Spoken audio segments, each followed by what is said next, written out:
For full episodes as they air, listen to Rants Hollywood Talk on Stitcher, Apple Podcasts, and blogtalkradio.com/GrantsRants.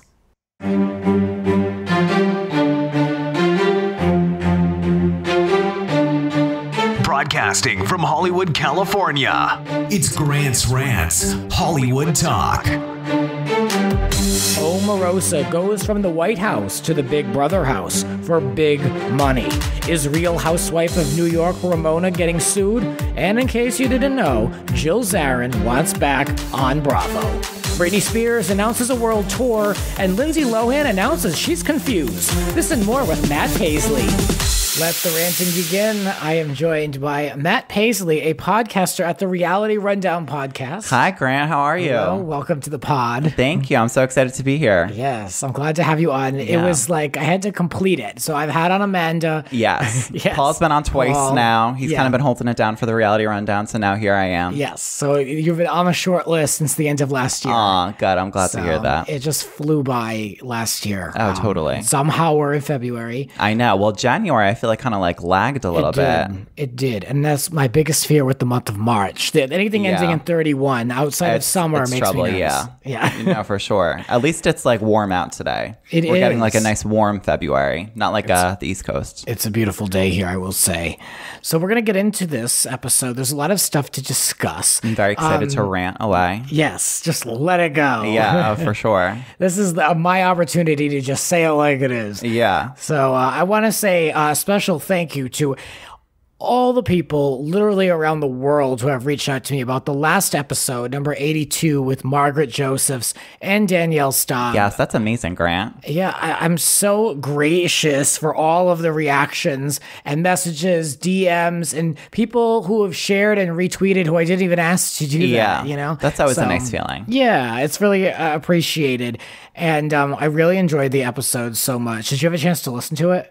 I heard like bits and pieces of it, yeah. And I know that, you know, when we had you on the Reality Rundown earlier, you kind of like highlighted a lot of the points and stuff. Yeah, I mean, I give a little tease, but there's a lot in there. I mean, Danielle goes back to season 1. Prostitution whore. Yeah. She talks about her relationships with the women, what she would do if she saw these people. Yeah, so it's really interesting. Margaret talked about everything, of course, with Soggy and the show. And Margaret is super open, too, I feel like. She'll definitely like give you, her opinions, and we've had her on our show. She'll give it to you for sure. Yeah. So I really was glad that it went over so well. Yeah. And new people have been discovering the show, which is my goal because, I want to entertain people. It's kind of like an odd time, So we're here to kind of talk about what everybody else isn't talking about. Yes. Give people a break and a little enjoyment. Yeah. Before we get into it, I want to say a big thanks to Reality Tea, Reality Blurb,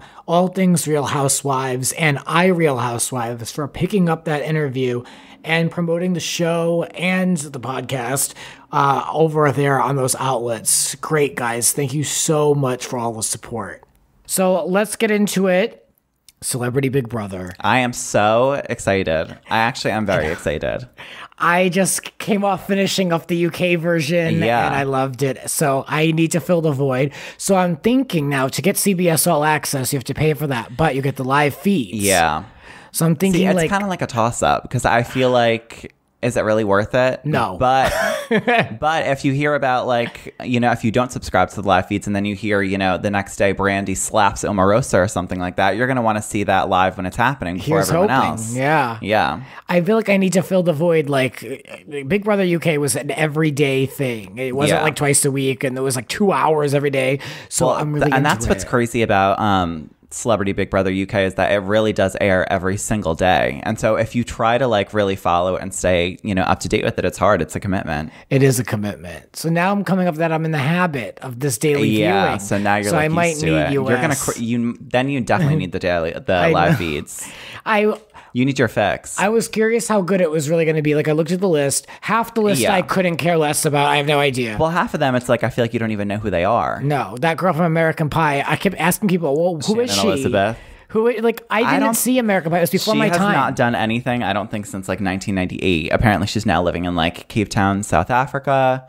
So I have no idea what's going on with her. Why? Why?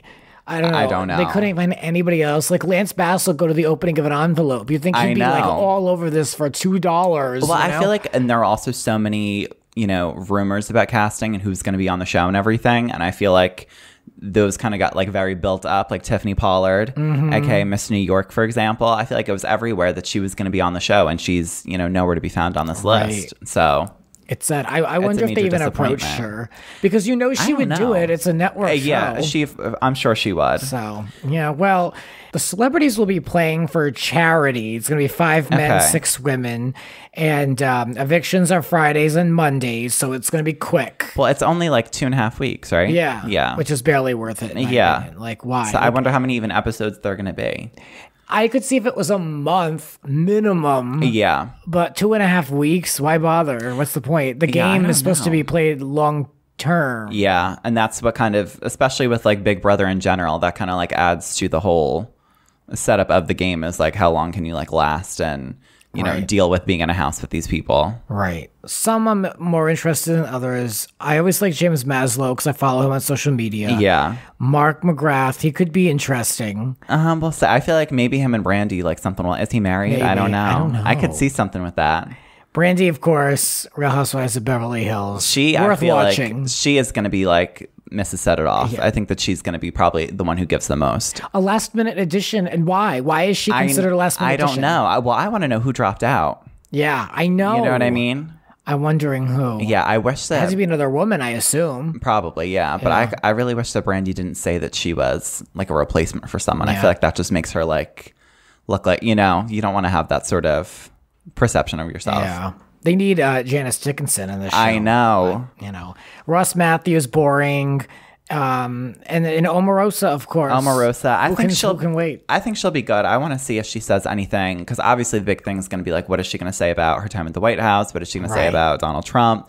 I think that's really the draw and the allure of having her in there.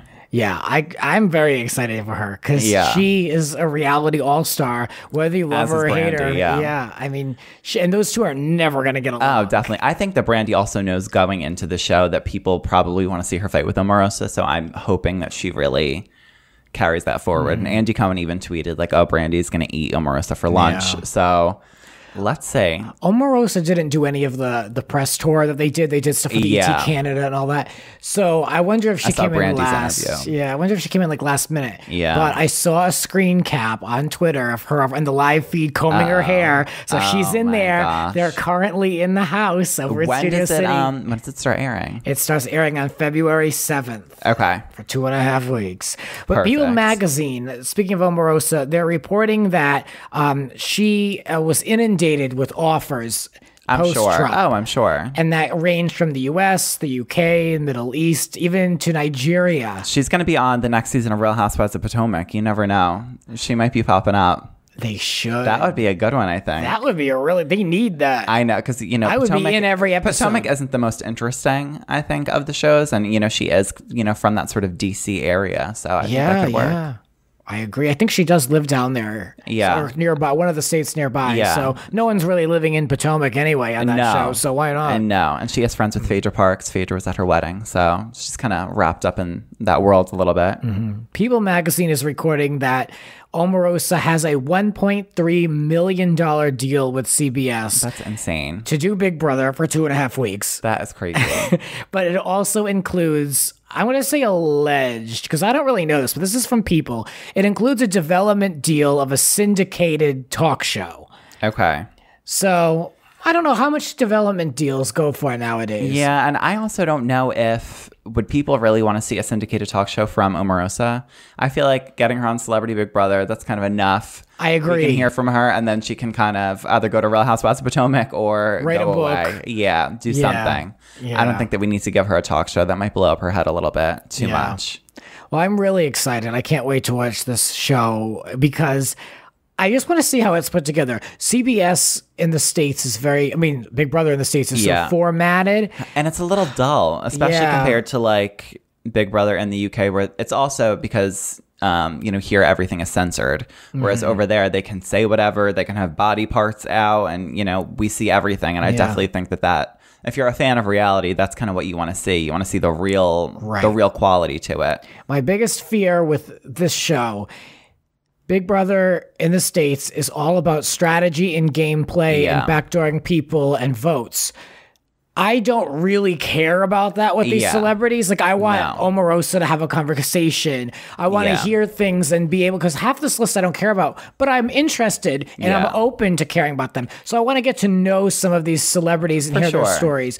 Not just worry about who's putting who up and, you know, who's pissed that they, you know, are nominated. Let's watch this social experiment roll out. For sure. And do we know if it's like what the format of Celebrity Big Brother US is going to be? Like, is it going to kind of be like Celebrity Big Brother UK where it's the fans voting and they don't even like nominate and stuff like that? I don't know how it's going to end if they're casting votes for who wins. I don't believe there's probably a jury or anything. No. But I don't really know that portion, but all the dialogue they had in interviews was all the same usual POV, HOH, like it seems to be keeping it going. So kind of like the same US format. Yeah, I think it's probably what's going to be. See, I feel like I hope that doesn't ruin it. I hope not, like, I feel like that could just completely mess up the whole like vibe of the show. Well, it's a huge gamble, but it can't be, this show doesn't cost CBS that much. But then again, if you're signing Omorosa for $1.5 million deal. But also some of these people, like Shannon Elizabeth, I don't think she's getting very much. No. You know what I mean? So I feel like Shannon Elizabeth is lucky she's on a network show. No, exactly. And that's the gift. Meta World Peace, no. Boring. Yeah. The athletes are boring. I'm sorry. I don't really care. But I'm looking at it. Brandy, my eye is on you. Omorosa, I have both eyes on you. So I think they're going to be the standouts. They have to be. Yeah. I don't think that Keisha Knight Pulliam is really going to bring too much to the table. So, well, I watched her closely on Celebrity Apprentice, and I think she was one of the first ones to go. I think she was the first one. Yeah, she wasn't that great on that anyway. And it's crazy actually to think how many of these people have been on Celebrity Apprentice or Apprentice in general. Yeah, that is so weird. As far as the celebrity reality shows go, I'm missing the competition reality shows, and I would love for this show to skyrocket, even though it's up against the Olympics, even though it's up against other kind of programming. I would love for this show to kick ass and bring that genre of celebrity competition back. Yeah. However, I think it's too soon.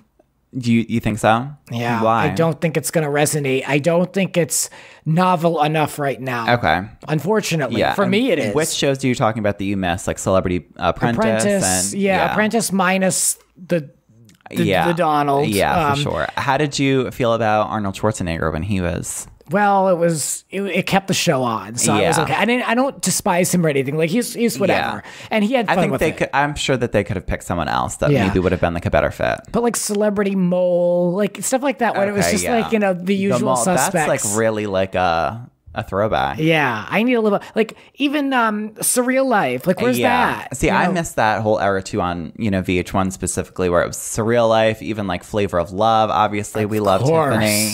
My favorite show of all time. Yeah, I missed that whole sort of like celeb reality genre. Totally. And last note on the whole thing, Surreal Life could be so easily done now with social media stars and washed up reality people. Yeah. They could have their pick. And as soon as Lisa Rinna is off of Real Housewives of Beverly Hills, she would jump right on any one of those shows, I'm sure. Yep, I hope so. She's done them all. Speaking of a Real Housewife, Real Housewives of New York, Ramona. Did you see this Page 6 article? Which one? Well, the lawsuit. No, there's a lawsuit out there that she had her assistant routinely buy bill Bravo for high-end clothing purchases, in which she returned for cash. Oh my gosh. Allegedly. Of course. Oh, how do you feel about this? Do you think it's true? Do you think it's in the realm of possibility? Yeah. Well, I feel like a lot of the housewives, they've said before that, they want like a certain clothing budget or allowance from Bravo that's like separate from their actual like salary or their pay. So I don't know. I could see it. And we know that Ramona has apparently stolen dresses before. She took a few from Bethany off of Bethany's talk show, RIP. So you never know. Yeah. Well, apparently she demanded fake receipts for reimbursement on clothes that she already owned. Like, I don't get that. And this is word for it. She demanded fake receipts for reimbursement on clothes she already owned. So they like made up receipts. Maybe like she photoshopped receipts together. Maybe for like old clothing. Oh Lord, that's really an extra step. Yeah, I mean, you really have to be hard for cash. Yeah, and I mean, I don't know. I think that her settlement with Mario was pretty good, so I feel like she must have gotten something out of that. I didn't know she needed to scrounge up these fake receipts and stuff. Well, her poor assistant. Yeah. And the assistant is the one who's filing the. Yeah. Okay. The suit. She's asking for $150K in damages. Oh, that's not even that much. I feel like Ramona could, I'm sure, fuck that over for her. She should. Well, Ramona told Page 6 that she's all paid up and that she has no knowledge of the lawsuit. Oh, well, of course she doesn't. Of course not. I feel like these legal issues for the Real Housewives of New York right now, they're really bringing it, stepping it up behind the scenes. We got Luann's arrest. I'm sure that it won't because it also involves like Bravo, and I feel like Bravo really does try to stay away from like lawsuits and stuff like that. That's true. It'll never make it to air. And especially now, everything with like Kim Zolciak suing and Yeah, well, that's it. They're in a dangerous territory because now these housewives are all like celebrities who have been on for 10 years, and they feel like they have that clout, and they're in dangerous territory. Isn't it crazy how like Real Housewives have become like, it's become such a thing? Like, as someone who's like watched since the beginning, it's like crazy to see like the level of celebrity that they've all kind of like risen to. And the subjects have turned on the network. Exactly. So. Very interesting. Yeah, I mean, I'm okay with it. I'm watching in general Housewives right now. Like I'm getting through them, but it's running its course for me, and I'm gonna need a Real Housewives All Stars to get a shot in the arm to continue. Yeah, I think that the problem with it is that it's been going on for so long, and now the wives, for some cities more than others, I think that they're very self-produced in some ways. They know what they should bring. They know what they're expected to do. So it's not as natural or organic as it used to feel. Mm-hmm. You know what I mean? Yeah, I agree. It's tough because everyone has an agenda. And contracts. Exactly. Everyone has a product they're trying to sell. That's why a show like Dallas is so great, because it's like they're just still getting started. Exactly. I see the early seasons, I think, are the best for most cities. A lot of people early say New Jersey, amazing. Early Beverly Hills, some of the best hours of television that I've ever watched. Right. You know what I mean? So I think that Dallas is definitely a standout. Which other ones are you really like riding hard for at the moment? New York. I'm waiting on New York. Just waiting on New York. That's it. Yeah. For the time being. And OC, I'm very curious to see what they're going to do with OC. Yeah. But I'm not waiting by the door for that either, because there's nothing happening. The last season was also just so horrible. Yeah. I'm still not ready for it to come back. Yeah. But someone who's ready to come back is Jill. Zarin. Jill has been ready to come back since 2011 when she left. I know. Poor Jill. She made up with Bethany supposedly at Bobby's funeral, and Jill is waiting. She's tired of making cameo appearances, according to this article, and she feels that Bravo's just using her. And I could see that in a sense, but I also think that the problem with Jill, I think, is she's made it so clear that she wants, almost like a Gretchen, like that she's so willing and wanting to come back. You know what I mean? That they're not, if you're that desperate, and I don't want to say desperate because that sounds a little bit mean, a little snarky, but so willing to come back, then obviously they know that they can get you for anything, and they can just throw you on like an episode without actually having to pay you for what you should be paid. You know what I mean? Yeah, I guess you don't make yourself much of a get. Exactly. Yeah. I get that. But it is crazy because she kind of started like Real Housewives of New York. Like her and Bobby were the ones, Well, that's what she's saying. She's a source says that she feels it's like a respect thing. Like they're not respecting her for being an OG. Because she was the one who casted Bethany. She got Luann on the show. I think that she had something to do with Ramona coming in because she knew Ramona. Yeah. So it's crazy. Just give it to her. I think, but my thing is like she had such a fall from grace as a housewife. She was, season 1 and 2, she was like the favorite. She was kind of the star of the show, her and Bethany. And then once her friendship fell out with Bethany in season 3, and they had those words, Jill just really took it to like a different level. You know what I mean? And I just think that the fans turned on her so much that it was almost like impossible for her to get them back.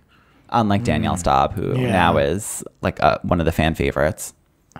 Yeah, I don't know how I feel about this article because the article said something along the lines of she was heavily featured in the trailer and was disappointed she only had one scene. Well, she was not heavily featured, and this was for last season. Yeah. When she was at lunch, it was her and Bobby and Dorinda and it was Luann. One scene and one shot in the promo of her at that very lunch. She wasn't featured really heavily at all. They did one little bloop of her just to kind of, because they knew that would excite people a little bit. Right. But it ended up being one scene, so it didn't really even make a difference. It makes it seem sad to me that she thinks that was, if that was heavily, Yeah, because I'm like, ooh, you really had nothing to do with last season. At all. Well, and Bethany's also saying at this point, she doesn't think that Jill would really be brought back as a wife just because of kind of how everything went last year, I guess, with the show. Well, yeah, I think she said the dynamic changed or something like that. So. But I don't necessarily know how it's changed. If they brought on one new housewife and Tinsley, and it's been the same people for forever, which I love those people, but right. I didn't really get that, but I don't know. Jill, no, obviously this season is pretty much done. I imagine they're wrapping up production soon. Yeah. So forget this season. Maybe that's a conversation they have for next season. I think that they should also see, I'm sure Bravo will take a look at how, since they did film, we know some parts of Bobby's funeral and just kind of the things that have followed that, I think that they'll probably see how the fans react to Jill being on the show in any capacity, and then that would help them to move forward. But I feel like they do that with a lot of people. They brought Danielle back for the season of New Jersey. They didn't make her full-time. They made her part-time, and then next season we'll see Sheree on Atlanta a few seasons ago. They brought her back part-time, and then after that she became full-time because, everyone loved that she was back on the show. Right. So here's the difference. New York, Real Housewives of New York does not need Jill. And Real Housewives of New Jersey needed Danielle. Yeah, I could see that. And I would say Atlanta at that point needed Sheree. Yeah. Yeah. But New York is in good shape, and I can tell they don't want to mess with it. I think they have a good dynamic. They're keeping the same exact cast from last year because people loved the show so much last year. Yeah. So I in that respect, I understand why they wouldn't want to screw it up. Yeah. And adding someone like Jill could definitely complicate things with production and dynamics. Absolutely. And so maybe it's a safer bet for now. Yeah. But I'm open for her to come back. Why not? Yeah, I think also one thing that I love about New York is that it's very kind of, I guess we'll see with the upcoming season because there's a lot of real life stuff going on, arrests, deaths, stuff like that. But New York is very, for the most part, lighthearted. It's fun. It's not so serious. You know what I mean? The things that they're fighting about, it's funny. It's not so dramatic where they're trying to beat each other up, which it's nice to see that. You know what I mean? Yeah, it's definitely a different flavor, and I'm really ready for it to come back now. Yeah. We need it. No, for sure. Yeah, I feel like these shows sometimes can provide some good, alternative, it gets you thinking other things and entertainment. Dallas for me was what we needed at that point in time. We needed some fun, and I need that in Housewives again. No, I agree. And I'm not getting it from Beverly Hills. Not so scripted, not so fighting about silly things like champagne glasses versus wine glasses versus, even though I do love to eat. I would love that if it was a sub story, if that was a C story, but to have that be the A and B story kills me. Well, I'm afraid that they're going to have this and it's going to become sort of like a Pantygate with Dorit and Erica from last season, where it's something that wasn't really that big of a deal and it gets carried out throughout the entire season. So it's not like that. Or it's every episode or every other episode because they have to talk about it in between. That they'll find something that they don't like about each other. All right. And they'll come back to that. Yeah. Yeah. Enough of that.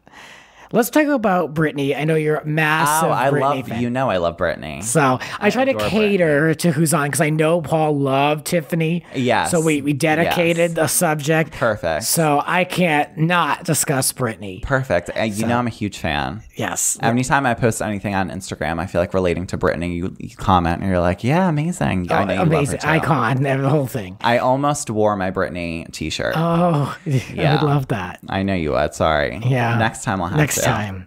Secret Project. Do you know what this is? No, I don't, but I want to know. I want to know. I walked down to like the back lot just for the hell of it to see if they were doing anything, and it wasn't on ours, of course. But if it was, I would have been thrown out of there because I would have been all over investigating and asking questions. See, I think it's something I think she's confirmed that she's going to be in at least one Super Bowl ad, and a lot of people are speculating that she's going to be dropping some hint at new music during the Super Bowl in a commercial. I can only hope. Now, Pepsi is sponsoring her new world tour. Yes. Exactly. What she deserves. Yeah, of course. And so I'm like beyond happy for her. I mean, especially to get a really solid sponsor like that is very encouraging. Well, she's had like such a huge career with Pepsi. She was like her Pepsi commercials from like early 2000s are like iconic. It's on my playlist. I watch it all the time. Yeah. But I'm wondering if this commercial is just her being featured because there's one that Jimmy Fallon is doing the voiceover of, and it cuts to her on a TV screen real quick. But I'm like, that it can't just be it. No. I need a little something extra. I think there's going to be something. And I feel like she has such like even though she's never like headlined the Super Bowl, she's performed before and everything with Pepsi. Pepsi, I think, is like a huge sponsor of the Super Bowl and always has been. I think that she has just such like a lasting relationship with Pepsi and the Super Bowl, and just I feel like she's always somehow relevant or mentioned or in a commercial or something. You know what I mean? So I feel like hopefully it'll be something big. And if she's going on a world tour, she needs some sort of new music, I would imagine.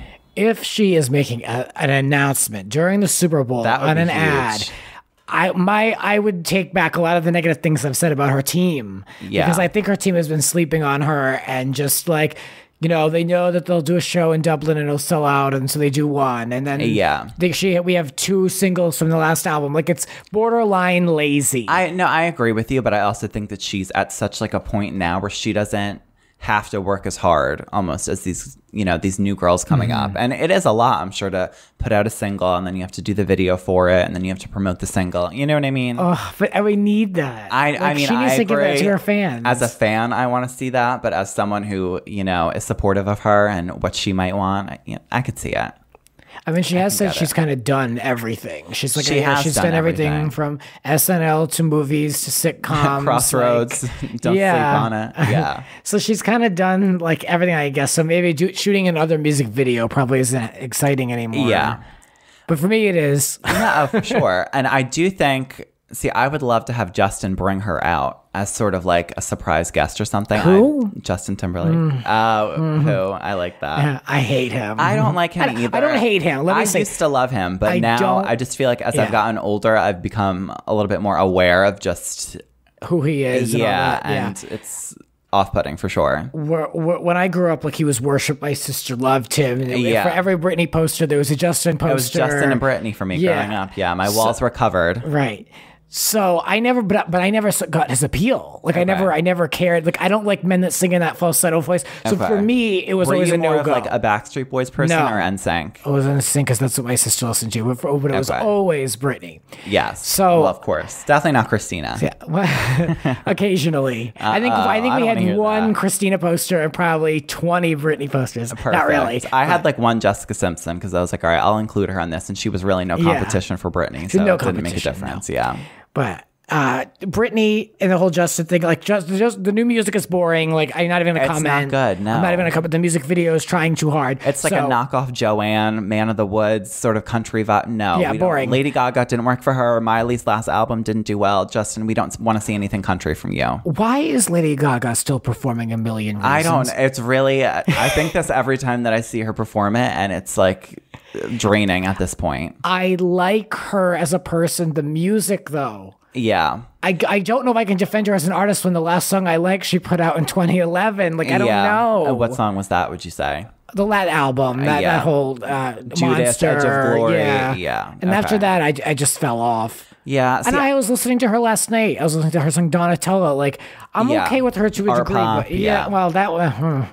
See, I liked art pop. I think that a lot of people didn't receive it that well. It was very kind of like experimental, though. You know what I mean? It wasn't I really like a traditional sort of like normal pop album. Yeah, I tried to get into that. Yeah. But yeah, I don't know. I'm curious to see about this whole Super Bowl thing with Britney. I hope that there's a big announcement. My expectations are, I don't know. My expectations are not very great. But what do you think are the odds of Janet appearing in some capacity?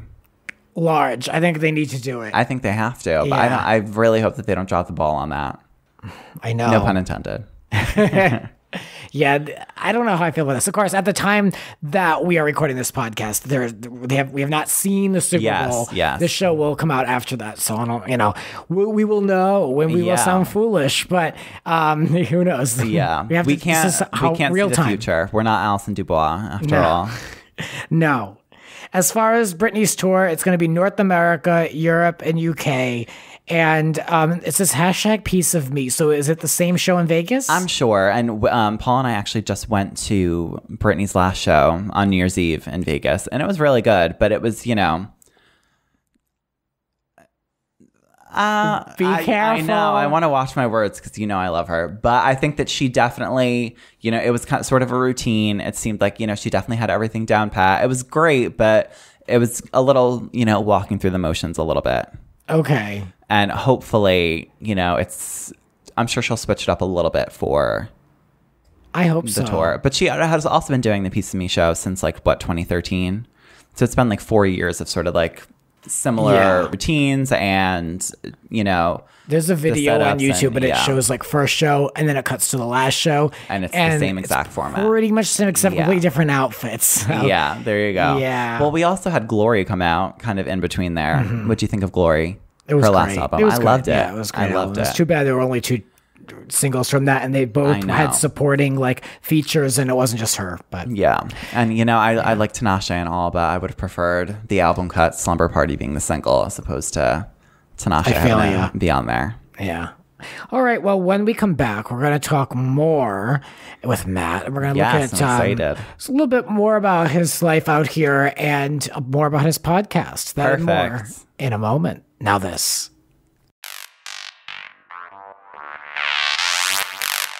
You're listening to Grant's Rants. Subscribe and spread the word. There are a lot more rants to come.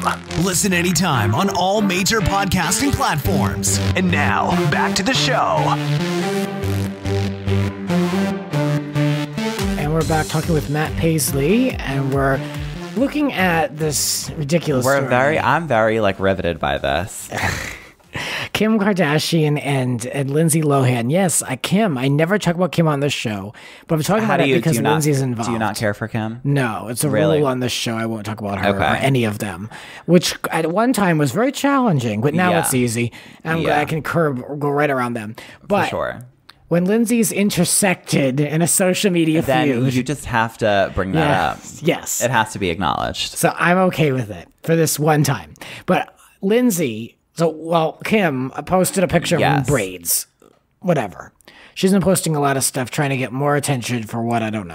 Oh, wow. Shots fired. Please. I no just respect for her, so I'm not going to say anything nice. I get that, but I feel like her sort of brand and what she does is her posting nude photos or her just posting photos of herself in general. That's what she does. You know what I mean? She's not going to release a single. She's not going to, I will say appear in a new those movie. Paris Hilton pictures of her.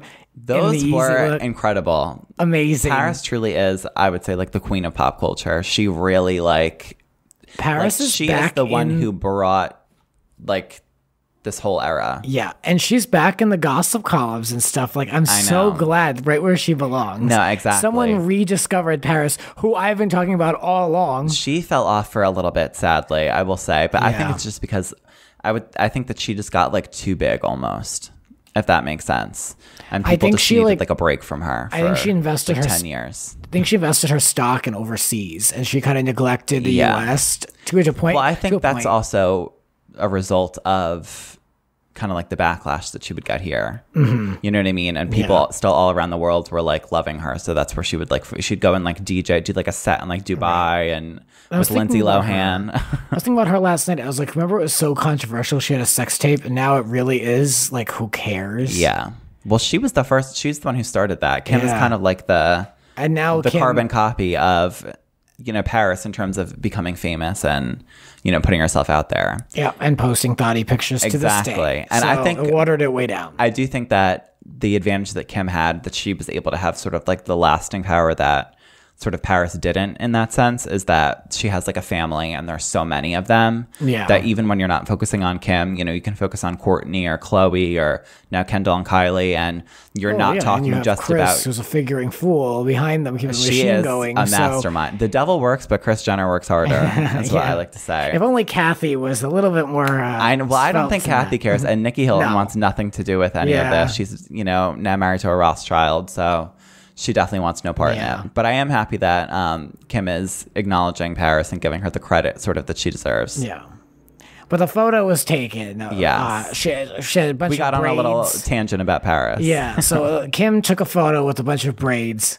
Lindsay said, what did she say exactly? I think quote. Perez Hilton posted the picture of Kim with the braids, and I think Kim called them or captioned the picture Bo Derek braids or Bo West something. And Lindsay said, replied, I am confused, prompting Perez to post a screen grab of his main Instagram page. And he said, what did he say? Oh, yeah, he said, this is according to a Newsday article, ridiculous. Lord. Perez said, Lindsay Lohan's comment sums up Kim Kardashian's new hair so well. I really try not to talk about him on the show, so we're going to go right around him. He's even worse than Kim. Yeah, we're going to go right around him and right into Kim Kardashian's reply. She said, what's confusing? Your sudden foreign accent. That is definitely confusing, and I do like Lindsay, but I think that she's lost it a little bit as of late. I think that her Russian fiance, that's sort of when she went off the rails a little bit after that whole saga went down and sort of like fell out. The accent is definitely confusing. Well, the accent was over a year ago, so I mean, who knows what was going on? Yeah, well, it's still going on, I'm sure. Her accent. No, not at all. She was on Wendy Williams, and she didn't have anything. And then in the press and on her Instagram, she's back to her American dialect. Yeah, but I mean, whatever. Long Island roots. Yeah, well, Britney walked around with that English accent. I mean, I'm fine with it. Who cares? Yeah. I think they're having fun jerking around the paparazzi. Well, I think that Britney was having fun and joking with the paparazzi. Lindsay, that was really like, she was like for real, like she was being serious with that accent. And she said it was a mix of all the different dialects that she's or the different languages that she knows or is learning. That we played it on the show when it was on. Yeah, it was a good one. It was a good one. But I can't believe we're talking about this story. But Lindsay, I don't know. Whose side are you on, Lindsay? Or I'm sure you're on Lindsay's side. Of course. You think I'll ever side with that other jackass? Oh, I'm definitely. I feel like I am on this one team Kim, just because Lindsay doesn't have to say anything. She's fighting with Kim, Lisa Kudrow. She's trying to fight with on Twitter. So smart. She's so smart to do it. I mean, but I guess Kim is a good. If you want attention, then tweet something about Kim, so she knows what she's doing. And now Lindsay is getting some of Kim's perfume that she's sending out. Oh, wow. For the Valentine's Day gift. Yeah. Lindsay, keep it up. Keep it up. This is your way. I like it. Yeah. I'm interested. I really want to see Lindsay, Kim, and Paris together. We can throw Britney into the mix, but I think that might be a little bit much for Britney. I'm fine with her just doing her tour by herself. But I would love to see the three of them sort of like together. I like that she's being shady. I am here for Lindsay. Yeah. Trying to be shady. Trying to do something. Trying. Well, it's better than her trying over and over to get this Mean Girls 2 sequel going on. So I support anything other than that. I'd like to see the movie, but not that badly. Exactly. Do something else, please. But let's talk about you now. Okay. Let's transition away from these people. I think we've talked enough about Kim, Lindsay. I mean, plenty about Kim for the whole year. That's enough. Gosh. That's as much as you're going to get from me. Not supporting, but Lindsay's there, so I'm there for that. So you've just got to include it. Yeah. So it's been a year that you've been in LA. Yes, I'm officially a year as of January 27th. So you've been here exactly. Yeah, pretty much exactly a year. Yeah. Yeah. So now with being out here, how has your life really changed? Well, obviously the weather is a lot better as I'm sitting here in January in in February in a short sleeve t-shirt. Other than that, my whole sort of like career changed once I got out here. I had never really worked in production or TV or anything like that. And as soon as I came out here, that was sort of like the route that I realized that I wanted to go down. I come from more of like a sort of marketing, like PR, that sort of background, especially even like back in college with like internships and everything like that. And I worked for a year in New York City as part of a marketing team for like an event planning company. And then when I moved out here to LA, I realized that I, you know, more so wanted to get into TV. And so that was the route that I've gone down. Mm-hmm. Yeah. So in reflecting in the past year, has it been what you expected? More challenges, easier? What do you think? Well, I feel like definitely adjusting to a new city and a new, not even just a new city, but a whole new like kind of way of life is obviously challenging. It was definitely easier because I was out here with Paul, who obviously you know Paul. Mm-hmm. Well, Paul's been on the podcast a few times. Exactly. He's a friend to the show. And, yes. you know, obviously Paul and I do the Reality Rundown podcast with Amanda. And so I think it was a lot easier having him out here, like being in a relationship. So it wasn't just me out here by myself when I came out. I think that was definitely a lot easier. But in terms of like work and stuff, yeah, it's been like not a challenge, but it's definitely, you learn a lot. You know what I mean? Especially changing sort of industries and things that you're just changing like complete like career paths. Mm-hmm. I think that was a little challenging at first, but now I'm like very happy with my decision to do that. What is your current position? So right now I'm working at E!News. That sort of started last year when I first came out here. I worked on the Grammys and the Oscars with E! For their like red carpet show. I worked as like a talent sort of assistant working with some of the on-air people. And then from there, I kind of like continued a relationship with E! And I ended up working on a project centered around like New York Fashion Week this past summer. So it was going to be like centered around Fall Fashion Week, which happened this past September. And then after that, I started working at E!News. So I've just sort of kept it in that E! family. And then you obviously NBC Universal. So right, it's all one big happy family. So when you get started, do you find it to be pretty common to get in there and work on be assigned to an award show, then be assigned to a project and move your way up? Well, it was different teams, but I definitely, so it was sort of completely different like shows and projects. But I definitely do think that once you sort of get your foot in the door, you know, with any sort of company, it's definitely easier to sort of move around than to just land a position coming in as a new person, if that makes sense. You know what I mean? Yeah. What do you currently do? What do you oversee? So I'm a production assistant on E!News, which I definitely want to go more so into like the production route, writing, producing, things like that. Mm-hmm. Are you an on-set person? So the way that it works is we sort of help to put all the packages and stuff together. We're not necessarily on set in terms of when they shoot the actual episodes, if that makes sense. Yeah, well, obviously there's tons of people who work for sure in all different assets of the show. So you're more like the video packages, the news. Yes, yeah. Right, yeah, that's great. Which I enjoy. Yeah. So what type of people do you work with in an environment like that? Is it more creative? Is it more of a production?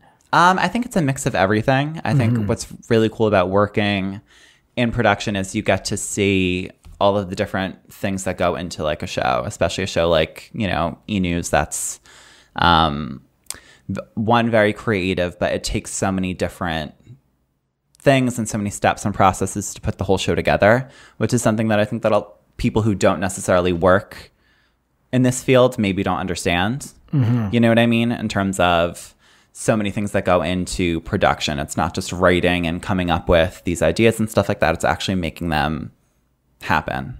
Now, entertainment news is in a transition period. How do you feel about working in entertainment news, and how has it changed in the time that you've been there?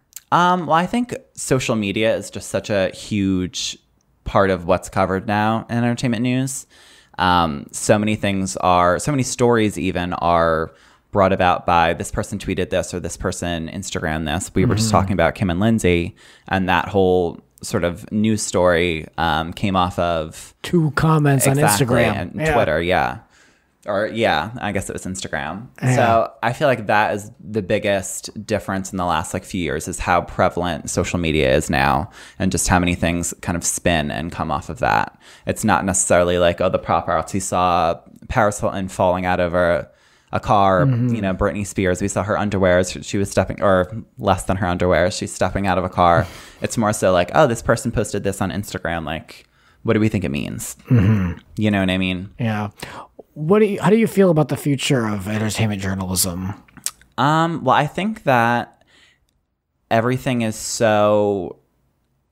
it's become a little, let me find the word that I'm really thinking. It's become a little oversaturated. And especially, I think, with, like I said, social media, there are so many different sites now that cover entertainment news, and you can get those little tidbits on Twitter. You know, if you follow this account or if you follow that account, you can see everything. You don't have to necessarily like watch e-news at 7 p.m. to see stuff, which obviously I don't necessarily enjoy. I love TV. I love to like sit and watch everything in that way, but it's just evolving. You know what I mean? And so that I think that these entertainment news shows or entertainment news sources, they just need to find a way to evolve. And that's sort of like journalism in general, though. Yeah, the next wave, I believe, of that whole world coming off of the glory days of Paris and Lindsay and the paparazzi falling out of clubs and stuff when like it was that. all like TV and you would see all these things on TV at like a set time. It's not necessarily like that now. Yeah, the next wave, like there's still an audience there, but how are they going to consume it and in what direction? How are you like evolving? Much? How are you? Yeah, because it's interesting because Page Six has Page Six TV now, which is they sit down and they talk about topics and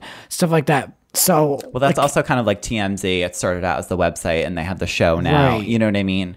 I feel like Page Six TV though is like 10 minutes too late. Like, you know, would have done really well a couple of minutes ago. Well, I feel like Page Six is it used to be sort of like a huge, and it used to be like, I think, looked at as a little bit more like reputable. And now it's just sort of kind of like every other celebrity news outlet, if that makes sense. Yeah. I noticed a lot of their articles are structured where they have like a paragraph of stuff to work with. Yeah. And then they'll fill the next 3 paragraphs with like the last time they saw this person and the history of this person and the history of the other person. And it's all filler information. Yeah. I think that's like a big thing, is that you don't want to just put in information to make it a certain word count. You don't want to like make a package a certain length just to have a package. It needs to be like substance there, like actual like content. Yeah, like this article I was referring to earlier about Ramona, it talked all about like the past with Bethany and all the stuff, but it was like, okay, like, I feel like with this. A story like that, it's just, you know, okay, there's a lawsuit, here's what the lawsuit is. You don't need to expand it into Ramona's been on the show for 10 seasons now. And yeah, they're currently in production. Yeah, exactly. Like, we're very well aware. Thank you. Yeah, I know. Yeah, it's a little much. And and no one's reading those things. No, not at all. So, I don't know. But then it comes into the digital play of having ads on these pages and making sure the articles are long enough where they fit the exact ad count. So it's also there's a lot of things there are a lot of things that go into it. You know what I mean? And if you sort of work in it, or if you're aware of it, you understand that. But like for some people who don't work in it or understand, they might just be like, why is this so long? But you see the different perspective of it. Yeah, I'm really interested to see what's next with journalism in general. Yeah. I think a lot of that has to do with podcasts. I think that's a huge thing. Too. So who knows? Rants, Hollywood Talk, and the Reality Rundown, you know. We might be the next wave. You never know. Who knows? Let's talk about your podcast. Okay. Let's talk about the origin of it and just kind of what you guys talk about over there. I mean, we've had Amanda and Paul also from that podcast on this show.